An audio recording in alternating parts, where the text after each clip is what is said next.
पुराण के प्रस्तावना पृष्ठ पर लिखा है कि कलयुग का अंत हो चुका है। शास्त्रीय धारा एवं मनुस्मृति के आधार पर 4 युग का ही समय देखने को मिलता है। उन युगों के नाम हैं पहला सतयुग, दूसरा त्रेता युग, तीसरा द्वापर युग और चौथा कलयुग। इन 4 युगों के बाद एक गुप्त युग भी आता है जिसको अनंत युग या आद्य सतयुग कहते हैं। इस पुस्तक में बेहद हैरान करने वाली बातें लिखी हैं। भविष्य मालिका पुराण के अनुसार सन 2032 से पूर्व संपूर्ण विश्व में सभी धर्मों और पंथों का पुनर्गठन होकर सारे विश्व में केवल सत्य सनातन धर्म प्रतिष्ठित होगा। दर्शकों, आपको बता दें कि संत अच्युतानंद जी महाराज सहित 5 पंच सखा परमात्मा कबीर जी के समकालीन रहे हैं। 1480 से 1518 तक इन महापुरुषों का जीवन काल कबीर परमात्मा के समकालीन रहा। इसी दौरान कबीर परमात्मा जी ने भी ये बातें कही थी। आइए आपको कबीर परमात्मा द्वारा कही गई बातों और भविष्य मालिका पुराण में कही गई बातों में समानता की एक झलक दिखते हैं। कबीर सागर और भविष्य मालिका पुराण दोनों को लगभग 600 वर्ष पहले लिपिबद्ध किया गया था। कबीर सागर के स्वसंवेद बोध अध्याय में कबीर परमात्मा ने कहा है कि 5 सहस और 500 जब कलयुग बीत जाए, महापुरुष फरमान तब जग तारण को आए। कबीर परमात्मा ने कहा था कि जब कलयुग लगभग 5505 वर्ष बीत जाएगा, तब वो महापुरुष दुनिया का उद्धार करने के लिए आएगा। दर्शकों, कबीर सागर के बोध सागर अध्याय में लिखा है कि 5505 तब ये शब्द होगा सांचा। यही बात भविष्य मालिका पुराण में लिखी है। देखिए, इसमें लिखा है कलयुग 5000 साल पूर्ण होगा, तब भक्त और भगवान की लीला का प्रकाश होगा। वहीं कबीर परमात्मा ने कबीर सागर में अपनी वाणी में कहा है कि यथा सरित गण आप ही मिले सिंधु में धाये, सत्य सुकृत के मध्य तिमि सभी पंथ समाये। यहां कबीर साहिब जी ने कहा है कि जिस तरह सब नदियां अंत में समुद्र में समा जाती हैं, इसी प्रकार उस महापुरुष के आने के बाद सब पंथ, सब धर्म एक होकर एक पंथ बन जाएंगे और उस महापुरुष के द्वारा चलाया गया एक पंथ रहेगा जो सत्य सनातन पंथ होगा। यही बात भविष्य मालिका पुराण में लिखी है। लिखा है कि भविष्य मालिका पुराण के अनुसार सन 2032 से पूर्व संपूर्ण विश्व में सभी धर्मों और पंथों का पुनर्गठन होकर सारे विश्व में केवल सत्य सनातन धर्म प्रतिष्ठित होगा। दर्शकों, अब जानना यह है कि आखिर वो महापुरुष कौन है जिसके बारे में कबीर सागर में लिखा है। जो जग तारण को आएगा वो अवतार कौन है जिसके बारे में भविष्य मालिका पुराण में लिखा है कि 2032 से पहले पहले वो महापुरुष सभी धर्मों का पुनर्गठन करके सारे विश्व में सत्य सनातन धर्म को प्रतिष्ठित कर देगा। दर्शकों, अब आपको कबीर सागर के वो गूढ़ रहस्य दिखाने जा रहे हैं जिन्हें जानकर आप दंग रह जाएंगे। कबीर सागर में लिखी हर बात इसलिए भी बहुत विशेष महत्व रखती है क्योंकि इसमें लिखी प्रत्येक वाणी खुद कबीर परमात्मा द्वारा लिपिबद्ध करवाई गई है। दर्शकों, भविष्य मालिका पुराण में जिस महापुरुष द्वारा सभी धर्मों को एक करके आदि सनातन धर्म को पुनः प्रतिष्ठित होने की बात कही गई है, वो महापुरुष कौन है? पिज़्ज़ा हट का नया लोडेड, उसके आने के समय की जानकारी भी कबीर सागर में लिखी है। दर्शकों, जैसा कि आपने भविष्य मालिका पुराण में देखा कि कलयुग के 5000 वर्ष बीत जाने के बाद भगवान और भक्त की लीला का प्रकाश होगा। जिस महापुरुष का जिक्र भविष्य मालिका पुराण में है, उस महापुरुष का कबीर सागर में स्पष्ट वर्णन देखने को मिलता है तथा उस महापुरुष की पहचान भी बताई है। आइए अब आपको कबीर सागर में दिखाते हैं। दर्शकों, कबीर सागर में बोध सागर के स्वसंवेद बोध पृष्ठ 121 पर लिखा है, चौथा युग जब कलयुग आई, तब हम अपनो अंश पठाई, काल फंद छूटे नर लोई, सकल सृष्टि प्रवाणिक होई, घर घर देखो बोध विचारा, सतनाम सब ठोर उचारा, 5505 तब ये वचन होगा सांचा, कलयुग बीत जाए जब एता, सब जीव परम पुरुष पद चेता। जिसका भावार्थ ये है कि जब चौथा युग यानी कलयुग आएगा, वह कलयुग 5505 वर्ष बीत जाएगा, तब परमात्मा अपने ज्ञान का प्रकाश करने के लिए इस धरा पर आएंगे। वह सब जीव उनके अद्भुत ज्ञान को सुनकर पूर्ण परमात्मा की भक्ति करेंगे, यानी सतनाम का जाप करेंगे। अब दर्शकों, सवाल यह है कि वो महापुरुष जिसका जिक्र कबीर सागर और भविष्य मालिका पुराण कर रही है, वो महापुरुष कहाँ आएगा और कैसे आएगा? आइए ये भी जानते हैं कि उसकी पहचान कैसे होगी।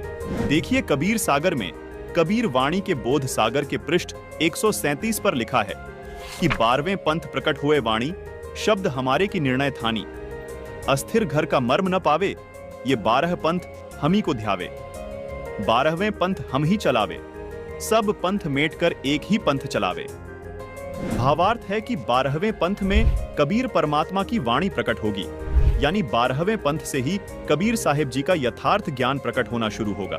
उसके बाद 12वें पंथ में कबीर परमात्मा ने कहा कि मैं खुद चलकर आऊंगा और इन सब पंथों को मिटाकर एक पंथ चलाऊंगा। जैसा कि भविष्य मालिका पुराण में भी प्रमाण मिलता है कि उस महापुरुष द्वारा सब धर्मों का पुनर्गठन होकर केवल एक सत्य सनातन धर्म प्रतिष्ठित हो जाएगा। दर्शकों, कबीर सागर में लिखी इन वाणियों को पढ़ने के बाद 3 सवाल और निकलकर सामने आते हैं, जिनका जवाब हम इसी कबीर सागर में खोजेंगे। सवाल नंबर 1, ये जो वाणियां बोली गई हैं, ये कब सत्य सिद्ध होंगी? सवाल नंबर 2, वो 12वां पंथ कौन सा है जिसमें चलकर खुद कबीर साहिब जी महापुरुष के रूप में आएंगे? सवाल नंबर 3, वो महापुरुष कौन है? पहला सवाल था, ये वाणियां कब सत्य सिद्ध होंगी? इसका जवाब कबीर सागर में कबीर वाणी के बोध सागर के पृष्ठ 137 पर लिखा है। देखिए, 5505 तब ये शब्द होगा सांचा।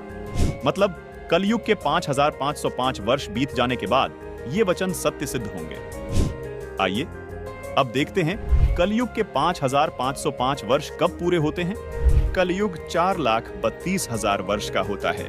तो अब हमें देखना यह है कि आज कलयुग कितना बीत चुका है और कलयुग के 5505 वर्ष कब पूरे होते हैं, क्योंकि कबीर साहिब जी ने भी कलयुग 5505 वर्ष बीतने को विशेष बताया है। दर्शकों, कबीर सागर में बोध सागर के स्वसंवेद बोध पृष्ठ 121 पर लिखा है, चौथा युग जब कलयुग आई तब हम अपनो अंश पठाई, काल फंद छूटे नर लोई, सकल सृष्टि प्रवाणिक होई, घर घर देखो बोध विचारा, सतनाम सब ठोर उचारा।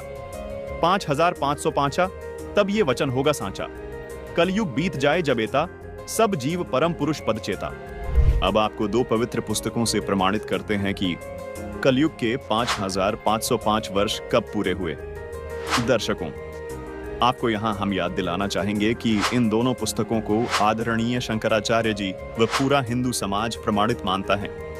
पहली पुस्तक का नाम है ज्योतिर्मय ज्योतिर्मठ, जिसके संपादक, लेखक एवं संकलन करता है विष्णु दत्त शर्मा, और दूसरी पुस्तक का नाम है हिमालय तीर्थ, जिसके प्रकाशक है रणजू चक्रवर्ती। आदि शंकराचार्य की जीवनी पुस्तक में लिखा है कि आदि शंकराचार्य जी का जन्म ईशा जी से 508 वर्ष पहले हुआ था। फिर पुस्तक हिमालय तीर्थ में भविष्यवाणी की है, जो आदि शंकराचार्य जी के जन्म से पहले की है। कहा है कि आदि शंकराचार्य जी का जन्म कलयुग के 3000 वर्ष बीत जाने के बाद होगा। अब गणित की रीति से जांच करके देखते हैं कि वर्तमान में यानी सन 2024 में कलयुग कितना बीत चुका है। आदि शंकराचार्य जी का जन्म ईशा जी से 508 वर्ष पहले हुआ था। आदि शंकराचार्य की जीवनी पुस्तक के अनुसार शंकराचार्य जी का जन्म हुआ कलयुग 3000 वर्ष बीत जाने पर, मतलब वर्ष 2024 में कलयुग बीत चुका है 3000 जमा 2532 वर्ष, यानी गणित के हिसाब से आज कलयुग 5532 वर्ष बीत चुका है। दर्शकों, अब देखना यह है कि आज 2024 में से कितने वर्ष कम करने पर कलयुग के 5505 वर्ष पूरे होते हैं। मतलब 27 साल पहले कलयुग के 5505 वर्ष पूरे हो चुके थे और साल था 1997। जी हाँ, बिल्कुल, वर्ष 1997 में कलयुग 5505 वर्ष बीत चुका था। हमारा दूसरा सवाल यह था कि कबीर साहिब जी का 12वां पंथ कौन सा है जिसमें कबीर साहिब जी खुद चलकर आएंगे। इसका जवाब भी हमें कबीर सागर में बोध सागर के कबीर चरित्र बोध के पृष्ठ नंबर 1870 पर मिलता है। इस पृष्ठ पर आप देख रहे हैं कि कबीर साहिब जी के 12 पंथों का विवरण है, जिसमें 12वां पंथ गरीबदास जी का पंथ बताया गया है। यानी कबीर साहिब जी द्वारा गरीबदास जी वाले 12वें पंथ में आने की बात कबीर सागर में कही गई है। अब आप सोच रहे होंगे कि ये गरीबदास जी कौन है और इनका जन्म कब हुआ। इसका जवाब भी हमें कबीर सागर में कबीर वाणी के बोध सागर के पेज 136 पर मिलता है। लिखा है कि संवत 1775 हुई। यहाँ 75 गलत प्रिंट हुआ है, ये 74 है, सही वाणी है। संवत 1774 हुई, ता दिन प्रेम प्रकटे जग सोई, यानी जिसके माध्यम से कबीर परमात्मा की वाणी प्रकट होगी, उसका जन्म संवत 1774 में होगा। आपको बता दें कि गरीबदास जी का जन्म संवत 1774 में हुआ था। उनके माध्यम से कबीर साहिब जी ने अपना संपूर्ण ज्ञान प्रकट किया। दर्शकों, आप जान चुके हैं कि 12वां पंथ गरीबदास जी महाराज का पंथ है। यहां कबीर साहिब जी ने यह भी स्पष्ट किया है कि 12वें पंथ वाले भी मेरी वाणियों को पढ़ेंगे लेकिन समझ नहीं पाएंगे, इस कारण पार नहीं हो पाएंगे, यानी मोक्ष प्राप्त नहीं कर पाएंगे। इसलिए इन 12 पंथों को खत्म करके पूर्ण परमात्मा खुद पूर्ण संत के रूप में 13वां पंथ चलाएंगे, जिससे बिचली पीढ़ी में आने वाली हंस आत्माएं मोक्ष प्राप्त करेंगी। इस बिचली पीढ़ी को ही भविष्य मालिका पुराण में आद्य सतयुग कहा है। कबीर सागर में कबीर वाणी के बोध सागर के पृष्ठ 137 पर लिखा है कि प्रथम चरण कलयुग निर्याना, तब मगहर मांडो मैदाना। यहां कबीर परमात्मा ने कहा है कि जब मैं मगहर से सहशरीर सतलोक जाऊंगा, वो कलयुग का प्रथम चरण चल रहा होगा। आइए अब इस वाणी में देखिए। कबीर सागर में कबीर वाणी के बोध सागर के पृष्ठ 137 पर लिखा है कि धर्मदास मेरी लाख दुहाई, मूल शब्द बाहर न जाई। पवित्र ज्ञान तुम जग में भाको, मूल ज्ञान गोई तुम राखो। मूल ज्ञान जो बाहर पढ़ी, बिचली पीढ़ी वंश हंस नहीं तरही। यहां बिचली पीढ़ी मतलब कलयुग का दूसरा चरण अथवा बीच वाला चरण है। दर्शकों यहां स्पष्ट करना चाहेंगे कि जिस समय को भविष्य मालिका पुराण में आधे सतयुग कहा है, उसको कबीर परमात्मा जी ने कबीर सागर में बिचली पीढ़ी यानी कलयुग का दूसरा चरण कहा है, और धर्मदास जी को चेताते हुए कहा कि हे धर्मदास, यदि ये मूल ज्ञान अथवा मूल मंत्र अगर नकली संतों के हाथ लग गए तो दूसरे चरण वाली यानी बिचली पीढ़ी में आने वाली आत्माएं मोक्ष प्राप्त नहीं कर पाएंगी। मतलब जो आधे सतयुग में जन्म लेगा उसका पूर्ण लाभ वो आत्माएं नहीं उठा पाएंगी। भविष्य मालिका पुराण में लिखी इस बात को भी विस्तार से समझाते हैं कि वो महापुरुष कौन है। आइए कबीर सागर से आपको स्पष्ट करते हैं, जो खुद कबीर परमात्मा द्वारा बोला गया सूक्ष्म वेद है। देखिए कबीर सागर में बोध सागर के स्वसम वेद बोध के पेज नंबर 171 पर लिखा है कि 5 सहस और 500 जब कलयुग बीत जाए, महापुरुष फरमान तब जग तारण को आए।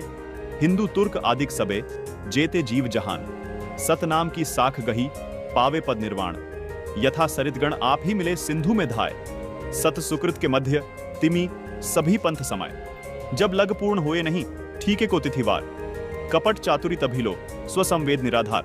सभी नारी नर शुद्ध तब जब ठीक का दिन आवंत, कपट चातुरी छोड़ के शरण कबीर गहंत। एक अनेक हो गए पुनः अनेक हो एक, हंस चले सतलोक सब सत्य नाम की टेक। घर घर बोध विचार हो दुर्मति दूर बहाए, कल युग में सब एक हो बढ़ते सहज सुभाए। कबीर साहिब जी यहाँ स्पष्ट कर रहे हैं कि कलयुग अभी समाप्त नहीं हुआ है। कलयुग के अंदर ही एक समय ऐसा आएगा जब कलयुग में ही सब एक होकर सहज स्वभाव वाले हो जाएंगे।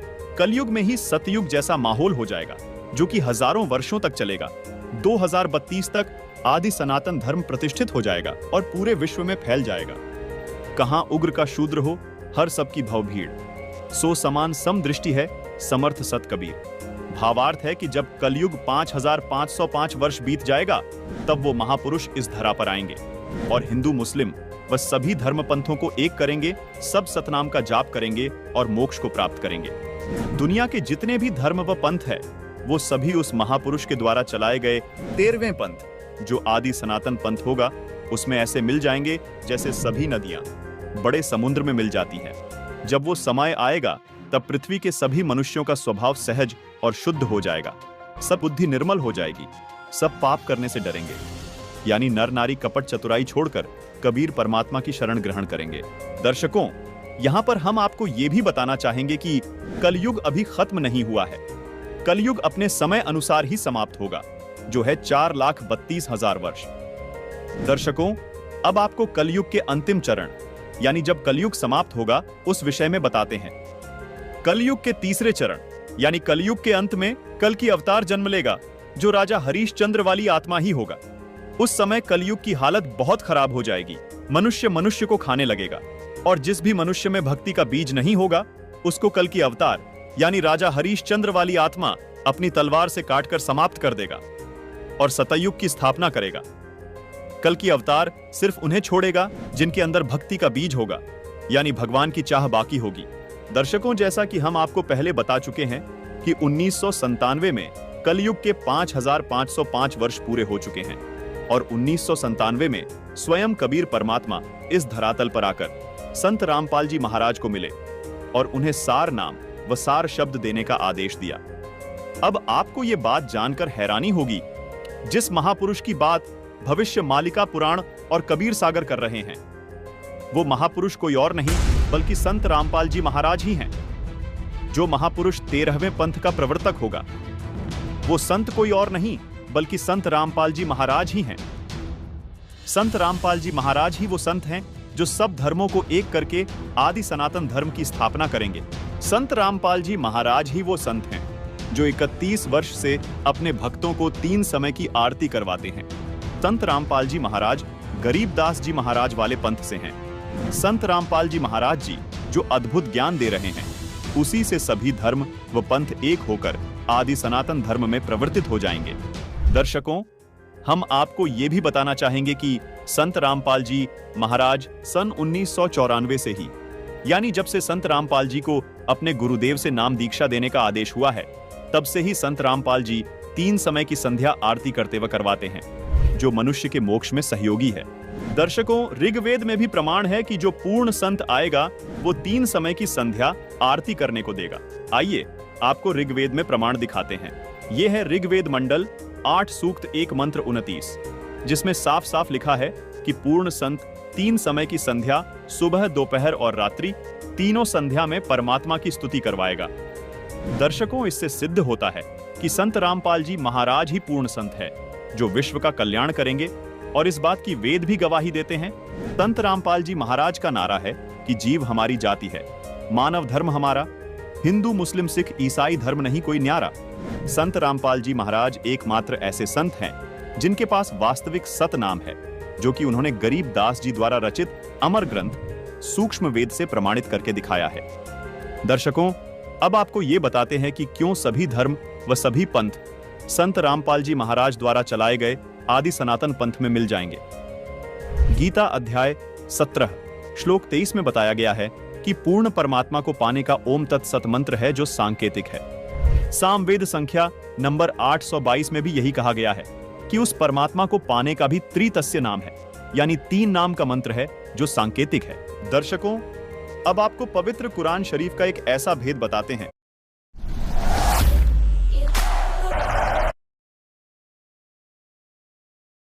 जिसे जानकर आप हैरान रह जाएंगे। पवित्र कुरान शरीफ में 2 आयत ऐसी हैं जिनके बारे में सभी अनुवादक स्वयं कहते हैं कि इन 2 आयतों का अर्थ स्वयं खुदा ही जानता है। वो 2 आयत कौन सी हैं? आइए दिखाते हैं। दर्शकों, ये है पवित्र कुरान शरीफ की सूरह अश सूरा 42 की आयत नंबर 1 और 2, जिसमें आप देख रहे हैं कि जिसमें एन सीन काफ अक्षरों का अर्थ नहीं किया गया है। आइए इसे विस्तार से समझाते हैं। एन अरबी भाषा की वर्णमाला का अक्षर है जो देवनागरी यानी हिंदी वर्णमाला का अ अक्षर है। सीन अरबी भाषा की वर्णमाला का अक्षर है जो देवनागरी हिंदी भाषा का स अक्षर है। इसी तरह काफ भी अरबी वर्णमाला का अक्षर है जो देवनागरी हिंदी वर्णमाला का क अक्षर है। दर्शकों, यहाँ रहस्य की बात यह है कि जो गीता अध्याय 17 श्लोक 23 में परम अक्षर ब्रह्म यानी पूर्ण परमात्मा को पाने के जो ओम तत् सत मंत्र बताए हैं, उनके वास्तविक मंत्र के प्रथम अक्षर का संकेत है। जैसे ओम का पहला अक्षर अ है, कुरान शरीफ में इसी ओम को एन कहा है, यानी यह एन अक्षर ओम का कोड वर्ड है। इसी प्रकार जो तत् नाम है उसका वास्तविक मंत्र सोहम है, जिसको कुरान शरीफ में सीन कहा गया है, यानी स अक्षर सोहम शब्द का प्रथम अक्षर है जो कुरान शरीफ में लिखे सीन अक्षर का कोड वर्ड है। इसी प्रकार कुरान शरीफ में बताया गया काफ मंत्र गीता में बताए गए तीसरे सत मंत्र के वास्तविक मंत्र का पहला अक्षर है जो कोड वर्ड है। इसका खुलासा यहाँ नहीं किया जा सकता, ये केवल संत रामपाल जी महाराज ही बताएंगे। दर्शकों, यदि आपको मोक्ष कराना है तो धर्म व पंथ की सीमाओं से ऊपर उठकर एक होना पड़ेगा। इस 3 नाम के मंत्र का जाप करना होगा। सूरत फुरकान 25 आयत 59 में कहा है कि जिस परमात्मा ने 6 दिन में सृष्टि की रचना की और 7वें दिन तख्त पर जा विराजा, वह स्वयं कबीर परमात्मा है। उसकी खबर किसी बाखबर यानी कि तत्वदर्शी संत से पूछो। दर्शकों, मजे की बात यह है कि गीता जी में भी अध्याय 4 श्लोक 34 में तत्वदर्शी संत के पास जाने को कहा है। दर्शकों, ये 3 सांकेतिक नाम जो गीता, वेद व कुरान शरीफ में बताए गए हैं, ये मंत्र संत रामपाल जी महाराज सन 1997 से अपने शिष्यों को दीक्षा में दे रहे हैं। एक और आश्चर्य की बात यह है दर्शकों, पवित्र कुरान शरीफ की सब आयतों का अर्थ अनुवादकों ने किया, परंतु सूरा अश सूरा 42 की आयत नंबर 1 और 2 का अर्थ किसी भी अनुवादक ने नहीं किया है। इससे भी स्पष्ट हो जाता है कि पूरा मुस्लिम समाज इस मूल मंत्र के रहस्य को नहीं जानता जो पूर्ण कल्याणकारक है, जिसको खुदा कबीर ने संत गरीबदास को बताया तथा फिर संत रामपाल जी तक पहुंचाया है। दर्शकों, सबसे बड़ी हैरानी की बात यह है कि आज तक सूरा अश-सूरा 42 की इन आयतों का अनुवाद किसी भी अनुवादकर्ता ने नहीं किया है। लेकिन संत रामपाल जी महाराज जी द्वारा लिखी पुस्तक मुसलमान नहीं समझे ज्ञान कुरान में इन आयतों व मंत्रों एन सीन काफ को पेज नंबर 12 पर पूरे विस्तार से समझाया है। हमारी सभी मुसलमान भाइयों से अपील है कि कृपया संत रामपाल जी महाराज द्वारा लिखी ये पुस्तक मुसलमान नहीं समझे ज्ञान कुरान अवश्य पढ़ें व अपना जीवन धन्य बनाएं। गीता, वेद व कुरान में बताए गए ये सांकेतिक मंत्र केवल संत रामपाल जी महाराज के पास है। इसलिए सभी धर्म व सभी पंथ केवल संत रामपाल जी महाराज से ही नाम दीक्षा लेकर मोक्ष प्राप्त कर सकते हैं। संत रामपाल जी महाराज ये सांकेतिक मंत्र 1997 से अपने शिष्यों को दे रहे हैं, जिससे उनको अद्वितीय लाभ हो रहे हैं। संत रामपाल जी महाराज सूक्ष्म वेद से प्रमाणित करके बताते हैं कि जैसे हिंदू साहिबान अलग अलग समय पर अलग अलग देवताओं की स्तुति करते हैं, उसी प्रकार मुस्लिम भाई भी 5 समय की नमाज करते हैं, जो कि अल्लाह की स्तुति है। ये आरती और नमाज करना ग्लूकोज की तरह समझो, जो आपके मन और आत्मा को साफ रखता है, लेकिन जिससे भगवान अथवा अल्लाह की प्राप्ति होगी, जन्म मरण से छुटकारा मिलेगा, वो औषधि अथवा नाम मंत्र अलग है। नमाज और आरती करने से मोक्ष नहीं मिल सकता। मोक्ष प्राप्ति के सांकेतिक मंत्र गीता जी और कुरान शरीफ दोनों में लिखे हैं। गीता जी में जिनको ओम तत्सत लिखा है, उन्हीं को कुरान शरीफ में एन सीन काफ लिखा है। इन सांकेतिक अक्षरों के वास्तविक मंत्र संत रामपाल जी महाराज उपदेश देते समय अपने शिष्यों को देते हैं। इसके अलावा जो भी मंत्र जाप चाहे हिंदू धर्म में किए जाए या मुस्लिम धर्म में, वो व्यर्थ हैं। जैसे हिंदू धर्म के तथाकथित धर्म गुरु राधे राधे, ओम नमः शिवाय, हरे राम, हरे कृष्ण, ओम भगवते वासुदेवाय नमः मंत्र देते हैं। ओम नमो भगवते वासुदेवाय आप जपें। इसलिए शास्त्र विरुद्ध है। इसी प्रकार मुसलमान भाई कलमा पढ़ते हैं, उससे भी कोई लाभ नहीं होगा, क्योंकि वो कुरान में लिखे एन सीन काफ मंत्रों से मेल नहीं खाते। कुरान के अनुसार हक पूजा के यही 3 मंत्र हैं जो सांकेतिक है, जिनको केवल बाखबर ही बता सकता है। दर्शकों से हमारा निवेदन है कि यदि आपको मोक्ष चाहिए तो जो भक्ति संत रामपाल जी महाराज बता रहे हैं वो ही भक्ति करनी होगी, क्योंकि संत रामपाल जी महाराज के अतिरिक्त कोई भी तत्वदर्शी संत अथवा बाखबर इस पृथ्वी पर नहीं है। दर्शकों, अब आपको सुप्रसिद्ध संत तुलसीदास उर्फ जय गुरुदेव मथुरा वाले बाबा की एक पुस्तक दिखाते हैं। पुस्तक का नाम है जय गुरुदेव की अमर वाणी भाग 2, जिसके पेज नंबर 59 पर एक भविष्यवाणी मिलती है। बाबा जय गुरुदेव ने 28 अगस्त 1971 को एक भविष्यवाणी की थी, जिसमें बाबा जय गुरुदेव जी ने बताया कि महापुरुष का जन्म भारतवर्ष के छोटे से गांव में हो चुका है और वह व्यक्ति मानव इतिहास का सबसे महत्वपूर्ण व्यक्ति बनेगा। उसे जनता का इतना बड़ा समर्थन प्राप्त होगा कि आज तक किसी को नहीं मिला है। वह महापुरुष नए सिरे से विधान को बनाएगा और वह विश्व के संपूर्ण देशों पर लागू होगा। उसका एक झंडा होगा, उसकी एक भाषा होगी। दर्शकों, बाबा जय गुरुदेव ने 7 सितंबर 1971 को एक और भविष्यवाणी की है। देखिए, इसी पुस्तक जय गुरुदेव की अमर वाणी भाग 2 के पेज नंबर 50 पर लिखा है कि वह अवतार जिसकी लोग प्रतीक्षा कर रहे हैं वो 20 वर्ष का हो चुका है। यदि उसका पता बता दूं तो लोग उसके पीछे पड़ जाएंगे। अभी ऊपर से आदेश बताने के लिए नहीं हो रहा है। मैं समय का इंतजार कर रहा हूं और सभी महात्माओं ने समय का इंतजार किया है। समय आते ही सबको सब कुछ मालूम हो जाएगा। दर्शकों, 7 सितंबर 1971 को 20 वर्ष का होने वाला वो महापुरुष कोई और नहीं बल्कि संत रामपाल जी महाराज ही हैं, जिनके समर्थकों की गिनती दिन रात बहुत तेजी से बढ़ती जा रही है, जिनके ज्ञान का परचम पूरे विश्व में लहराने लगा है, जो जल्द ही पूरे विश्व में स्थापित हो जाएगा। दर्शकों, अभी आपको हंगरी नाम के एक महान भविष्यवक्ता की महान भविष्यवाणी से रूबरू करवाते हैं। देखिए, हैरान कर देने वाली ये भविष्यवाणी। ये देखिएगा, ये एक पुस्तक है, एक पुरानी फटी पुरानी सी है किताब।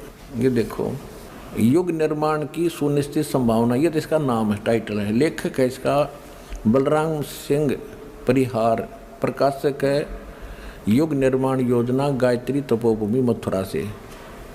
बस इतना ही उल्लेख है इसका, ज़्यादा आगे नहीं लिखा, ये फटा हुआ ज़्यादा है। ये देखिएगा पृष्ठ नंबर 19 पे, ये पृष्ठ नंबर 19 है, इसके पृष्ठ नंबर 19 पे यानी 19 पे क्या लिखा है कि स्वाधीनता यानी आज़ादी के 4 वर्ष बाद एक शक्तिशाली धार्मिक संस्था प्रकाश में आएगी और सारे संसार का उद्धार करेगी। उद्धारक इस संस्था का स्वामी संचालक होगा। अब यहाँ ये क्या है कि किसी एक भविष्यवाणी है, हंगरी नाम का कोई भविष्यवक्ता था, उसकी ली है इसने, अपनी पुस्तक तैयार की है लोगों की सुना के पढ़ा के, तो इसने अपने हिसाब से इन्होंने उस पर सेट कर रखी है। इसका अर्थ ये था कि 1947 में भारत स्वतंत्र हुआ, उसके 4 वर्ष बाद दास का जन्म होया 1951 में। इसका अर्थ तो ये बनता है कि स्वाधीनता के 4 वर्ष बाद 1951 में एक संत का जन्म होगा जो धार्मिक संस्था को ऐसी बनाएगा जो पूरे विश्व का कल्याण करेगी।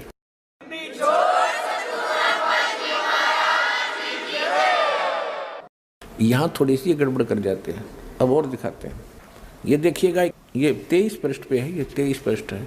इस 23 पृष्ठ पे यहाँ लिखा है, इस संगठन का स्वामी संचालक कोई गृहस्थ व्यक्ति होगा। अब तक दुनिया में सबसे बड़े विचारक के रूप में ख्याति प्राप्त करेगा। वह व्यक्ति सामाजिक उत्तरदायित्वों से लेकर संसार के सब देश शांतिपूर्ण कैसे रहें उसकी यह व्यवस्थित आचार संहिता तैयार करेगा। उसके जीवन भर के संग्रहित विचारों को यदि एक पुस्तक में लिखा जाए तो बहुत बड़ी पुस्तक बन जाएगी। इसका अर्थ ये है। यहाँ एक 29 पृष्ठ पे देखिएगा, 29 पृष्ठ पे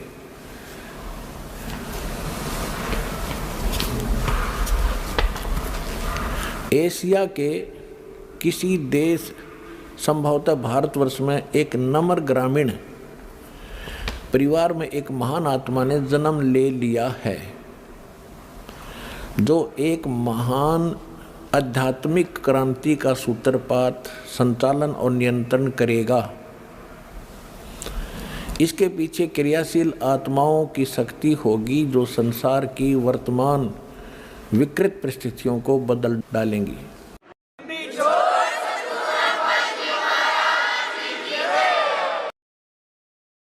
ये अनमोल ज्ञान जगत गुरु तत्वदर्शी संत रामपाल जी महाराज के सत्संगों का अंश मात्र है। संपूर्ण आध्यात्मिक ज्ञान के लिए सुनिए संत रामपाल जी महाराज के मंगल प्रवचन। आप संत रामपाल जी महाराज जी के मंगल प्रवचन संत रामपाल जी महाराज एप्लीकेशन पर भी सुन सकते हैं तथा उनके द्वारा लिखी पुस्तकें भी डाउनलोड कर सकते हैं।